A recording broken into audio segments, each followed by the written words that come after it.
What's in the heart? Humor. Humor is there.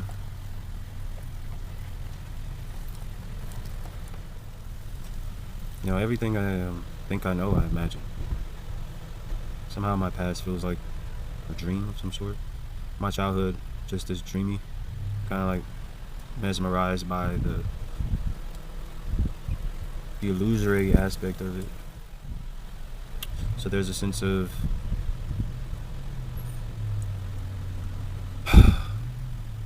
contemplation upon the past, specifically the childhood, and how certain details are just blurry as fuck, gone forever, some of them feel like.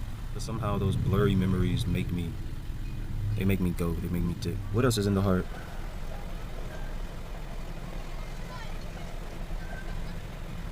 There's a lot of strength. There's a lot of strength in the heart. There's a lot of vulnerability, but that's where the strength comes from.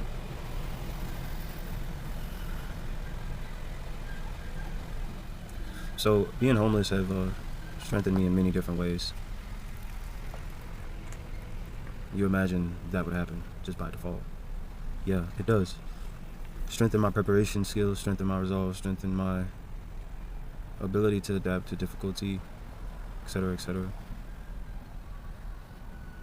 Gave me a healthy dose of detachment, like meh, if it go either way. A healthy dose of cynicism, healthy dose of pessimism, which balances me out because I'm naturally optimistic, hopeful, naturally. So a little bit of pessimism here and there is quite balanced. So there's a certain independence of spirit and strength and stability within that independent spirit and detachment, which detachment assists in. So these reflections, these contradictions, past, present, and future, but somehow being able to see through all of them, you can see how it's all one. So there are these deep reflections within the heart of equilibrium and as I said, stability within the independent spirit, but also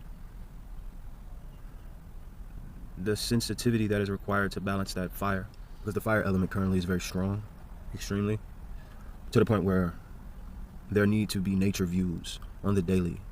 And the way my life is set up, being homeless, obviously, I have every day to my advantage to be in nature and to build a routine and structure so I can then ground that fire. And as a result, my air can flow, my thoughts can be in harmony.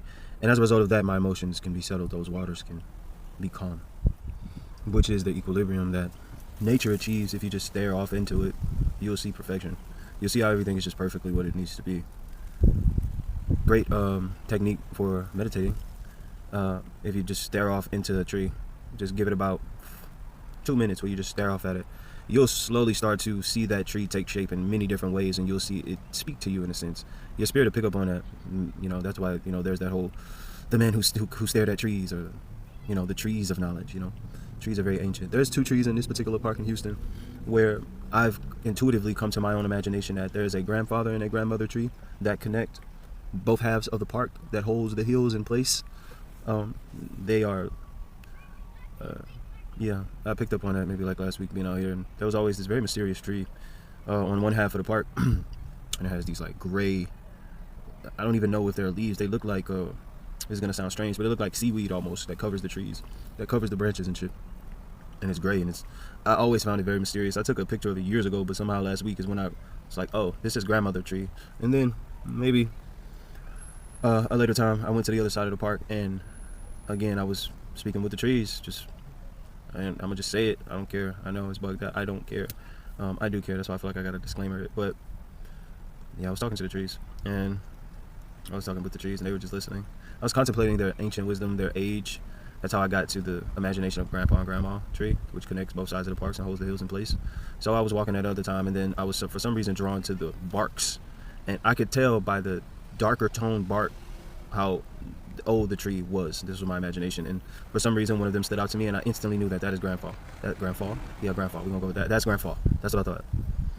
And then I came to that realization. But if you just, that's one way to meditate. Just talk to the trees. Give it for about 5 minutes. Just, I would say the first 2 minutes of you just staring off at a tree, turn your fucking phone off and disconnect. Take a few deep breaths and just stare at the tree. any tree and stare into nature. It can be anywhere in nature, and your perception of it will change, or it will start to reveal itself to you in all its subtle glories.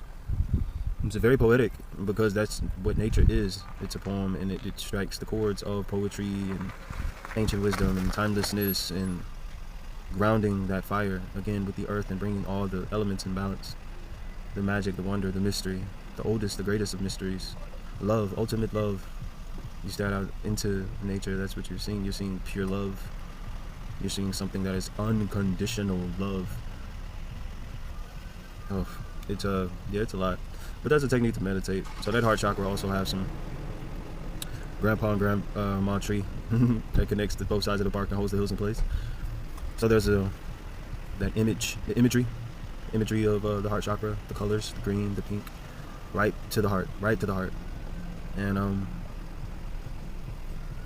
yeah, what else is there? Is there anything else in the heart? I don't know.